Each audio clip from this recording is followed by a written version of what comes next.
आज हम बात करने जा रहे हैं उस दौरे की जिसने पूरे एशिया की राजनीति को झकझोर दिया है। भारत के विदेश मंत्री एस जयशंकर पहुंच गए चीन, पहली बार उस जमीन पर जहां 2020 के गालवान संघर्ष के बाद रिश्तों में बर्फ जम चुकी थी।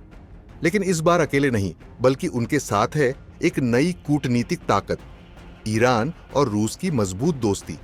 क्या चीन के घर में ही भारत ने अपना दम दिखाया?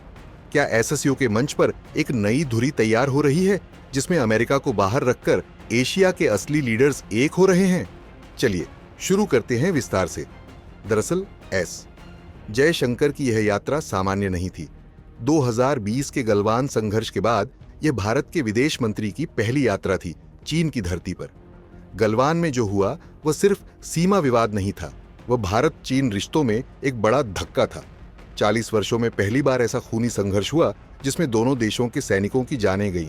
लेकिन अब 2025 में जयशंकर एक नई रणनीति के साथ चीन पहुंचे हैं, शांत लेकिन मजबूत इरादों के साथ। उनका मकसद सिर्फ एससीओ की बैठक में भाग लेना नहीं था, बल्कि भारत का वर्चस्व उस मंच पर फिर से स्थापित करना था, और वो भी चीन की आंखों में आंखें डालकर।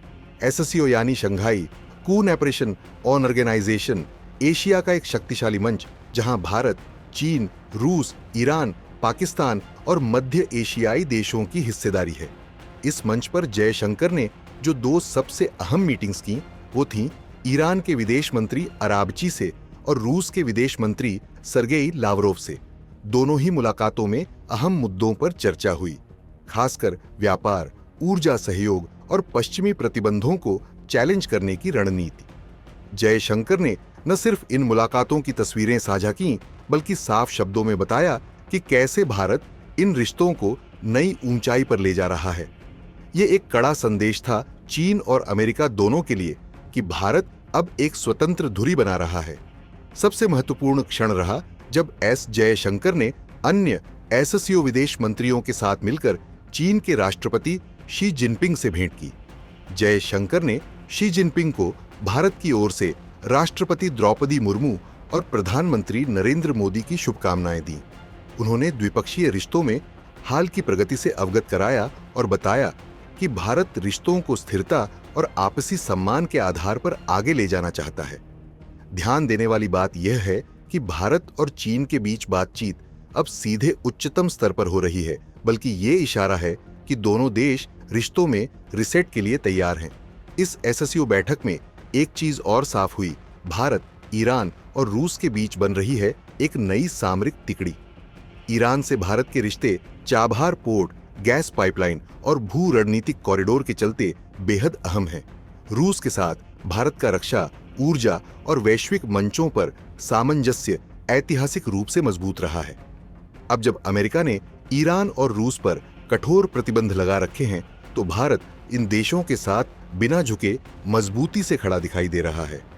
इसका नतीजा ये है कि एससीओ जैसे मंचों पर भारत एक निर्णायक नेता के रूप में उभर रहा है, न कि किसी की परछाई बनकर। जयशंकर का यह दौरा एक सधे हुए कूटनीतिक गेम की तरह था, बल्कि जहां शांति भी थी पर संदेश भी साफ था। ईरान और रूस के साथ भारत की बढ़ती नजदीकियों ने न सिर्फ एससीओ मंच को गर्म किया, बल्कि चीन को भी सोचने पर मजबूर कर दिया कि क्या ये एक नई धुरी है जो पश्चिमी प्रभुत्व से अलग एशियाई संतुलन बना रही है। क्या भारत अब अमेरिका, यूरोप और चीन सभी को अपनी शर्तों पर हैंडल करने की स्थिति में आ चुका है? अगर हां, तो यह सिर्फ जयशंकर की जीत नहीं, बल्कि भारत की रणनीतिक परिपक्वता का परिचय है। आपको क्या लगता है, क्या भारत, ईरान और रूस मिलकर एक नया शक्ति केंद्र बना सकते हैं? क्या चीन अब भारत से रिश्तों को बेहतर करने के लिए मजबूर हो रहा है? आपके विचारों का हमें बेसब्री से इंतजार रहेगा। कमेंट सेक्शन में जरूर बताएं।